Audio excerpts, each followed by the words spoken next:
if you have any other questions, what I was thinking about for Donovan also is you can, if you don't qualify on your own and it makes sense, what you can do is also use a non-occupant co-borrower with the FHA program. And the non-occupant co-borrower doesn't have to live in the property, hence the non-occupant co-borrower, but they can go on and help you with credit and income to help you qualify. So the FHA is a good program to help people who might not otherwise qualify. I had a situation, this is very common with servers and people who get paid cash as well. It's a good opportunity for people who might not be able to qualify conventionally or can't report everything on their taxes to get helped out in a house. Or let's say they have a spouse with poor credit and they don't necessarily qualify for the loan, but we know that the household income is there. You get a non-occupant co-borrower on there, and sometimes you can help people get into a house who might not otherwise qualify. And I think that the FHA program is here to stay.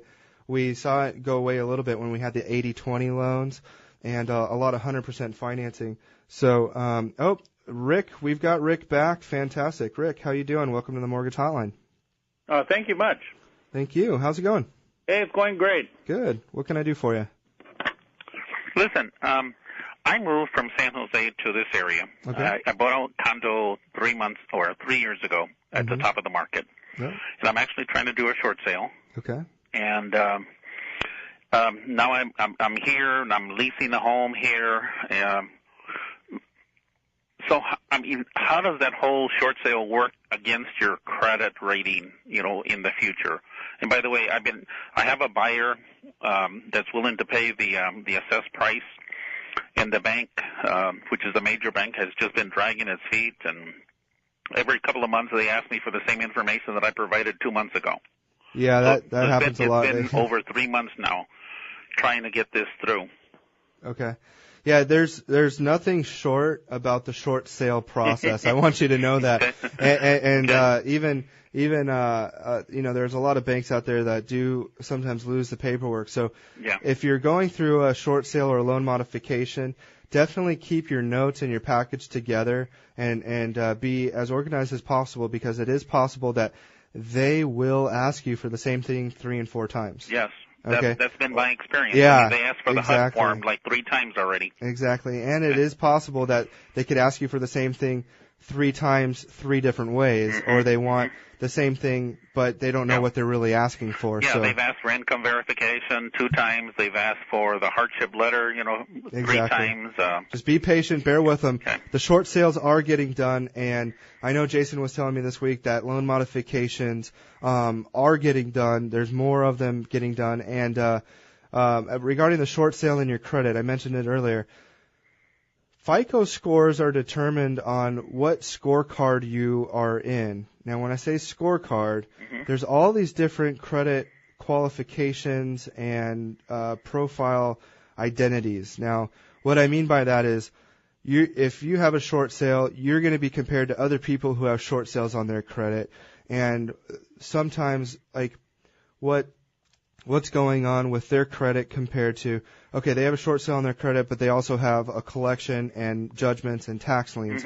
Their credit score is definitely going to be a lot worse than your credit score. Yeah, if you mine just is have, clean. Mine is clean. Right. So if the short sale or the foreclosure is the only thing on your credit report, the FICO score is probably not going to be that devastated after the fact, because there's so many people who fall into that scorecard. And that's what they call them, a scorecard. If you stay current on your credit cards, your automobile, and your other trade lines, I mean, you're going to be okay. Okay. But like I said, foreclosures and short sales, you definitely need to have them discharged on your credit for at least 3 years. Okay. Okay. Now, my realtor initially recommended that I stop making payments, so I didn't follow his advice. I continue to make house payments because I don't have a single late payment on my record over the last 7 years. So that was very important to me, but I'm at the point now that I stopped making the monthly payment last month. Okay. Okay. That'll probably help your short sale package go through quicker. Yeah.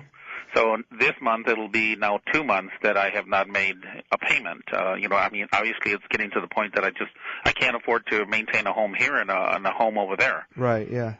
Definitely gets pinched. Yeah, right. Okay. So anyway, I was curious. I didn't want to stop making payments, but I just got to the point that I just couldn't continue doing it. So. Well, you just be patient with it. It'll happen. Being late is actually going to probably expedite your loan process a little bit more, unfortunately. Unfortunately. Yeah, Okay. the banks don't want you to get away with it with having good credit, okay? Yeah, okay. All right, thanks. All right. Thanks Thank for calling in. This is the Desert's News Talk Superstation.